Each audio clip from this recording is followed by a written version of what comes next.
Neoskin hair fall ని అరికట్టడానికి GFC treatment. Your skin and hair care just a phone call away.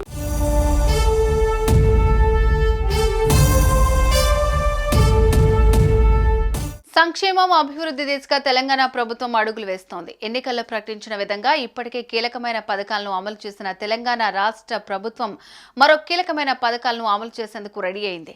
Sankranti పండుగ కానుకగా ఈ పథకాలను అమలు చేయనుంది. ఒకే పండుగకు 2 పథకాలను అమలు చేస్తూ ప్రజలకు ఇచ్చిన హామీలను అమలు చేయడానికి సిద్ధమవుతోంది. ఇంతకీ ఆ 2 పథకాలేంటో ఒకసారి చూద్దాం.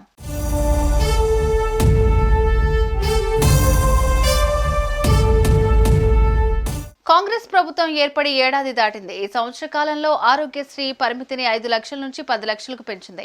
మహాలక్ష్మి పథకంలో 500కు గ్యాస్ సిలిండర్ పథకాన్ని ప్రారంభించింది. 200 యూనిట్ల వరకు ఉచిత గృహ విద్యుత్ను అందించే గృహజ్యోతి పథకానికి శ్రీకారం చుట్టింది. ముఖ్యంగా మహిళలకు ఉచిత బస్సు ప్రయాణ సౌకర్యం కల్పించింది. రైతులకు రుణమాఫీ చేసింది. బ్యాంక్ అకౌంట్, ఆధార్ ప్రాబ్లమ్స్ ఉన్న వారికి త్వరలోనే రుణాలు మాఫీ చేస్తామని ప్రకటించింది. ఈ క్రమంలో మరో 2 పథకాలను ప్రారంభించేందుకు రేవంత్ రెడ్డి సర్కార్ ప్లాన్ చేస్తోంది.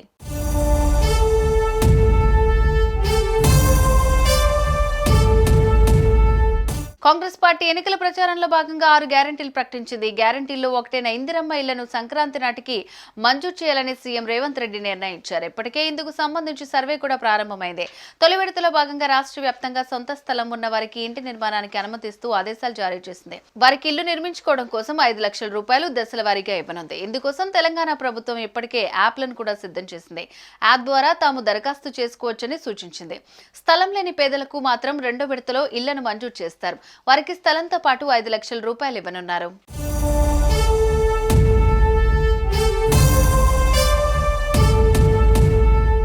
రైతు భరోసా నిధులను కూడా సంక్రాంతికి విడుదల చేస్తామని ముఖ్యమంత్రి రేవంత్ రెడ్డి అసెంబ్లీ వేదికగా ప్రకటించారు. ఎకరానికి 7,500 రూపాయలు చొప్పున రైతుల ఖాతాల్లో జమ చేయడానికి ప్రభుత్వం సిద్ధమైంది. రైతు భరోసా కింద తొలి విడత నిధులను జమ చేయాలని, ఇందుకోసం విధి విధానాలను కూడా నిర్ణయించింది. పీఎం కిసాన్ సమ్మాన్ పథకం కింద అర్హులైన వాళ్లందరికీ ఈ పథకం వర్తించేలాగా తొలుత నిర్ణయం తీసుకున్నారు. అలాగే 10 ఎకరాల్లోపు ఉన్న వారికి మాత్రమే నిధులను అందజేస్తామని తెలుస్తోంది. ఆదాయ పన్ను చెల్లించే వారికి, ప్రభుత్వ ఉద్యోగులకు మాత్రం ఈ పథకం వర్తించదని ప్రభుత్వ వర్గాలు తెలిపాయి. ఇప్పటికే 2 లక్షల రూపాయల రుణమాఫీ చేసిన ప్రభుత్వం రైతు భరోసా నిధులను కూడా జమ చేయాలని నిర్ణయించింది. మొత్తంగా ఒకే పండుగకు 2 గుడ్ న్యూస్లను రేవంత్ రెడ్డి ప్రభుత్వం అందించబోతోంది.